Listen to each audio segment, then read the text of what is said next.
Jim Rohn's advice for young people who want to be rich. When I was around 12, there was an old poor man in my town. Oftentimes when I was on my way to school or returning in the afternoon, I would see this old, rejected and depressed man coming from or going to the farm. His clothes were always dirty.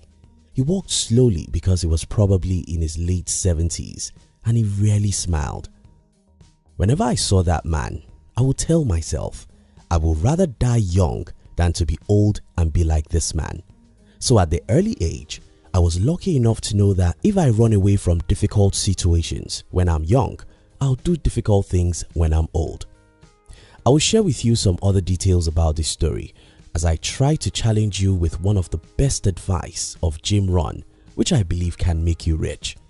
Now, if you're new here, consider subscribing so you won't miss other interesting videos like this. Here's the thing. Out of many advice given by Jim Rohn in his 79 years lifetime, I think the most important of them is you must suffer one of two things: the pain of discipline or the pain of regret. Don't be mistaken about this. You've got no escape route. In your life, you will suffer. In your life, you'll go through pains. In your life, you'll cry. But you have the choice. You can choose to suffer the pains that come from being disciplined, or wait for the pains that come from poverty, loneliness, depression, and failure. You must suffer one of two things: the pain of discipline or the pain of regret. Tomorrow is far. I once watched a young man on TV who was doing what was obviously wrong. When he was asked how he would feel at 70, looking back at his present errors, he said, "Well, I still have about 50 years before I regret." This sounds so stupid, but we all do similar things in our life because we think that tomorrow is far. Don't deceive yourself. Tomorrow is now. If you are too young, go and ask people who are 50 and above. I tell you, these people didn't know how they clocked 50 because time goes so fast. I once read a quote from Robert Kiyosaki that went something like, "If you know what it means to be old, you would live well when you are young." I think you should think about that and be willing to go through the pains of discipline now. The truth is, most young people don't know what it means to be old. Being old means that many of your friends have died, many are sick so they cannot leave home, many are too old to even think of visiting you, so you are lonely. You may also have one or two health challenges which need a lot of money to manage. There are so many worries in your old age than to still worry about money or to have regrets about missed opportunities. Why we hate discipline. By nature, humans are lazy. I mean, all of us are. We love the TV and not the boring books. We love the social media and not the workout. We prefer the talking and complaining and never the grinding and pursuing. We love the ease and the comfort zone and not the harsh world. That's why we avoid the pains of discipline. But your life will change right now if you can think about this. Well, there's no escape route. As human, you are like a soldier. You can never avoid battle. If you don't go out to fight, the enemy will come and attack you at home, and that will be 10 times more difficult. As humans, if you don't get out and be disciplined, if you don't do whatever you ought to do even if it's difficult, if you don't read those books, if you don't practice that music several hours every day, if you don't start that business even when it's tough, if you live like a coward and wish that your life should change by miracle, well, two things will happen. First, someone else will use you to pursue his own dreams, and just when he finishes using you, he will dump you into poverty and frustration. Seeing tomorrow. You see, I spent most part of my last 1 decade going through some of the most difficult situations you can ever imagine. And guess what? I did it on purpose. I closed my eyes when I was 21 and threw myself out. I told myself, build your own company or die trying. It was not a half-hearted decision.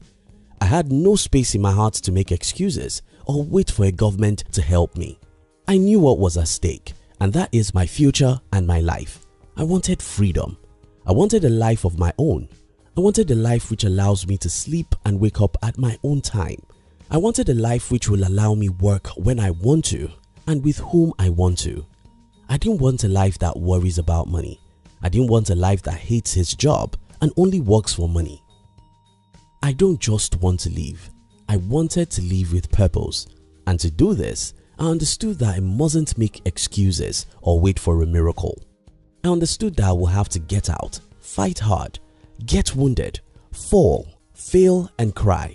I knew that to wear a crown, I had to carry a cross, and I was not afraid of the pains that come with the cross because I could see tomorrow. Most young people cannot see beyond today, and that's the reason why they complain and make excuses. If you, like me, can look around you and see old people who have died, who have lived their lives as cowards, and see the pains they are going through now, you will not be a coward. If you look around you and see people who dreamed of starting their own business all their life, but never tried or gave up when they failed twice, now in their 70s, after working all their life in the jobs they hate, they are still poor, then you will understand the pains of regret. You must suffer. Yes, you must suffer one or two things, the pain of discipline or the pain of regret. Living in the world of cowards. Don't ever think that you'll see some examples of courage in your primary environment, because not many courageous people exist in the world. Most people are cowards and live their life avoiding difficulties. The problem about this is that it's contagious. Take for instance, I know a family whose child is a talented writer. Instead of letting this child pursue her dream of becoming a great writer, the parents still want her to study normal things every other kid is studying in school. What's happening here is simple. The parents are cowards, so they cannot encourage their kids to pursue risky dreams. They know that there is no security for anyone who pursues his dreams outside the normal route everyone knows. For example, there's security for you if you study to become an accountant, because you can get a job and get paychecks for 30 years. There's security for you if you study to become a lawyer, doctor or an engineer. But there's no security for you if you want to become a musician, because you may never become a famous musician, and that means failure. There's no security for you if you want to become a writer, an athlete or an entrepreneur. In all these, you are taking a great risk, and the natural thing to do in our society is to calm down and follow the path everyone is following, or have plan B. Plan B means that even if you want to be an entrepreneur, go get a degree first, so that if you fail in business, you can easily get a job. The problem about this way of thinking is that plan B will always distract you from plan A. I left school without any degree because I didn't want to be employable. I knew if I was employable, I could easily stop pursuing my entrepreneurial dream whenever the road becomes rough. But because I had no degree, I knew that I didn't have plan B. Because I didn't have plan B, I fought with my last blood and I won. You must suffer one of two things, the pain of discipline or the pain of regret. Which would you choose? The discipline today or the regret tomorrow? Thank you so much for watching our videos. Are you between the ages of 15 and 40? Then we invite you to join our new channel, which was specially created to share with you inspiration and life's lessons to succeed in life. We call it Under 40 TV. Kindly look at the description box below this video to join the Under 40 TV. We love you.